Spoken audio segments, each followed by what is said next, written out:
क्या हम एक कंप्यूटर सिमुलेशन में जी रहे हैं? ये सवाल अब सिर्फ साइंस फिक्शन का नहीं रहा हाँ बिल्कुल। आजकल तो बड़े बड़े गंभीर विचारक, बुद्धिमान लोग भी इस पर सोच रहे हैं। है ना। क्या ये मुमकिन है कि हमारी ये पूरी दुनिया, हमारी यादें, हमारे एहसास सब सिर्फ कोड हो, किसी विशाल कंप्यूटर प्रोग्राम का हिस्सा? देखिए, ये विचार जितना चौंकाने वाला है उतना ही दिलचस्प भी। और आज हम इसी की गहराई में उतर रहे हैं। हमारा स्रोत है क्या हम एक सिमुलेशन में जी रहे हैं, और कोशिश यही है कि इस परिकल्पना को, इसके तर्कों को समझें। तो कहाँ से शुरू करें? ये सिमुलेशन वाली बात आई कहाँ से? इसका गढ़ क्या है? इसका सबसे ज्यादा जिक्र होता है 2003 से, जब दार्शनिक निक बोस्ट्रोम ने अपना पेपर पब्लिश किया। उनका तर्क 3 संभावनाओं पर आधारित था। हाँ, वो 3 बातें, या तो सभ्यताएं एडवांस होने से पहले खत्म हो जाती हैं, या फिर वो सक्षम होने पर भी ऐसे सिमुलेशन बनाने में इंटरेस्टेड नहीं होती, और तीसरी कि हम लगभग निश्चित रूप से एक सिमुलेशन में हैं। इसी पर उनका जोर था। जी हाँ, बिल्कुल, क्योंकि तर्क ये है कि अगर एडवांस सभ्यताएं सिमुलेशन बना सकती हैं, और वो बनाती भी हैं, मान लीजिए हजारों लाखों सिमुलेशन, तो फिर असली दुनिया तो सिर्फ एक ही हुई उन लाखों नकली दुनियाओं के मुकाबले में। एकदम सही कहा। तो सांख्यिकी प्रोबेबिलिटी ये कहती है कि आप या मैं, हम किसी एक सिमुलेशन में हों, इसकी संभावना कहीं ज्यादा है, बजाय इसके कि हम उस अकेली बेस रियलिटी यानी असली दुनिया में हों। ये तो दिमाग घुमा देने वाली बात है। पर असल में ये काम कैसे करेगा? इतने सारे लोग, इतनी जटिलता, ये सब कोड से कैसे चलेगा? कल्पना कीजिए भविष्य की कोई सभ्यता, उनके पास कंप्यूटिंग शक्ति इतनी ज्यादा हो जिसकी हम आज कल्पना भी नहीं कर सकते। अच्छा। शायद वो इतिहास को समझने के लिए, या चेतना को स्टडी करने के लिए, या हो सकता है सिर्फ मनोरंजन के लिए हमारे जैसे समाजों को सिमुलेट कर रहे हों। और सिमुलेशन के अंदर वालों को, यानी हमें, ये बिल्कुल असली लगेगा। हाँ, हमारी इंद्रियां, हमारे विचार, हमारी भावनाएं, सब कुछ उस जटिल कोड से उत्पन्न हो रहा होगा, हमें पता भी नहीं चलेगा। ये कुछ वैसा ही है जैसे हम वीडियो गेम्स बनाते हैं। हाँ, आजकल द सिम्स या GTA जैसे गेम्स में भी काफी जटिल दुनियाएं होती हैं। हाँ, वीडियो गेम्स एक अच्छा शुरुआती उदाहरण है। हम अभी से ही छोटी छोटी वर्चुअल दुनिया बना रहे हैं, उनमें AI किरदार डाल रहे हैं। और तकनीक तो तेजी से बढ़ ही रही है, तो भविष्य में शायद पूरी चेतना वाली दुनिया बनाना संभव हो जाए। बिल्कुल, अगर कंप्यूटिंग शक्ति इसी तरह बढ़ती रही तो ये तकनीकी रूप से संभव हो सकता है। ये अब कोरी कल्पना नहीं रही। ठीक है, ये तो हुई तकनीक की बात। पर कुछ लोग कहते हैं कि हमारी जो जानी पहचानी भौतिकी है, फिजिक्स, उसी में इसके कुछ सुराग, कुछ इशारे छिपे हो सकते हैं। हाँ, ये भी एक दिलचस्प पहलू है। कुछ चीजें हैं जो थोड़ी अजीब लगती हैं, जैसे क्वांटम मैकेनिक्स का व्यवहार। Quantum mechanics? वो कैसे? जैसे कि कणों की स्थिति या गुण तब तक तय नहीं होते जब तक उन्हें देखा या मापा न जाए।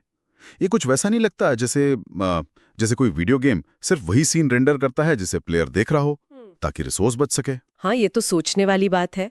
और आपने ब्रह्मांड की बनावट का भी जिक्र किया था। जी, भौतिकी में एक सबसे छोटी दूरी मानी जाती है प्लैंक लंबाई। उससे छोटा कुछ नहीं, जैसे स्क्रीन का एक पिक्सल, आप उससे ज्यादा जूम नहीं कर सकते। अच्छा, तो ये एक तरह की लिमिट हुई, जैसे डिजिटल दुनिया की होती है। कुछ लोग ऐसा ही मानते हैं कि ये हमारे ब्रह्मांड के कोड की आधारभूत सीमा हो सकती है। और फिर कुछ मूलभूत स्थिरांक है, जैसे गुरुत्वाकर्षण की शक्ति, उनका मान इतना सटीक है जैसे किसी ने बड़े ध्यान से सेट किया हो। क्या ये सब सिर्फ संयोग है या किसी डिजाइन का हिस्सा? इसीलिए एलोन मस्क जैसे लोग इतना जोर देते हैं कि हमारे सिमुलेशन में न होने की संभावना अरबों में एक है। हाँ, उनका तर्क मुख्य रूप से इसी संभाव्यता पर आधारित है। अगर आप मान लें कि भविष्य में सिमुलेशन बनाना संभव है, और कम से कम कुछ सभ्यताएं ऐसा करेंगी ही, तो गणित कहता है कि नकली दुनियाओं की संख्या असली दुनिया से कहीं ज्यादा होगी। और इसलिए किसी भी चेतना का अनुभव वो सिम्युलेटेड होने की संभावना ज्यादा रखता है। बिल्कुल। पर यहाँ एक बड़ा सवाल है। चलिए मान लिया एक पल के लिए कि हम सिम्युलेशन में हैं, तो क्या इससे कोई फर्क पड़ता है? दर्द तो दर्द ही लगता है, खुशी तो खुशी ही है, अनुभव तो असली है। ये बहुत गहरा दार्शनिक सवाल है, और इसका कोई आसान जवाब नहीं है। एक नजरिया ये है कि अगर हमारा अनुभव, हमारी भावनाएं, हमारे रिश्ते, ये सब हमें असली लगते हैं, तो शायद ये मायने नहीं रखता कि उनकी बुनियाद क्या है, एटम या कोड। अनुभव की सच्चाई ही अहम है। लेकिन क्या ये हमारी आजादी पर सवाल नहीं उठाता? हमारे फैसलों पर? क्या वो सच में हमारे हैं? स्वतंत्रता, जिसे फ्री विल कहते हैं, वो बस एक भ्रम है। क्या हमारे जीवन का कोई बड़ा उद्देश्य है या हम बस किसी और के एक्सपेरिमेंट का हिस्सा हैं? ये नैतिकता, चेतना, अस्तित्व, इन सब पर गहरे सवाल खड़े करता है। और ये बात भी तो है कि हम खुद अब इतनी शक्तिशाली एआई बना रहे हैं, कहीं हम अनजाने में सिमुलेशन के अंदर सिमुलेशन तो नहीं बना रहे। हाँ, ये एक और परत जोड़ देता है। अगर हम सचेत एआई बना लेते हैं, तो क्या वो एआई कभी पूछेगा कि क्या वो असली है? क्या उसकी चेतना हमारी चेतना जितनी ही मान्य होगी? ये तो चेतना की प्रकृति पर ही सोचने को मजबूर करता है। बिल्कुल। और इसके दार्शनिक नतीजे बहुत बड़े हैं। क्या कोई प्रोग्रामर है, कोई बनाने वाला? सिमुलेशन में मौत का क्या मतलब है? क्या नैतिकता भी कोड की जा सकती है? और क्या हम कभी इससे बाहर निकल सकते हैं? क्या हम कभी जान पाएंगे? क्या इसे साबित या खारिज किया जा सकता है? शायद कुछ वैज्ञानिक सोचते हैं कि हमें सिमुलेशन में गड़बड़ियां, ग्लिच ढूंढने चाहिए, जैसे भौतिकी के नियमों में कोई ऐसी विसंगति जो समझाई न जा सके, या ब्रह्मांड के किनारों पर कुछ अजीब पैटर्न। लेकिन अगर सिमुलेशन बहुत परफेक्ट हुआ तो शायद उसे अंदर से पहचानना नामुमकिन हो। एक आदर्श सिमुलेशन शायद पता ही ना लगने दे कि वो सिमुलेशन है। तो आखिर में, चाहे हम असली दुनिया में हों या सिमुलेशन में, अनुभव तो यही है।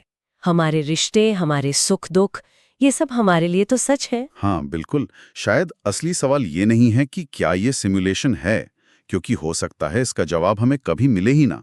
शायद ज्यादा जरूरी सवाल ये है कि इस अनुभव के साथ, चाहे इसकी असलियत जो भी हो, हम करते क्या हैं, हम अपने जीवन को क्या मायने देते हैं। ये एक सोचने वाली बात है। इसी विचार के साथ शायद हमें आज की चर्चा समाप्त करनी चाहिए।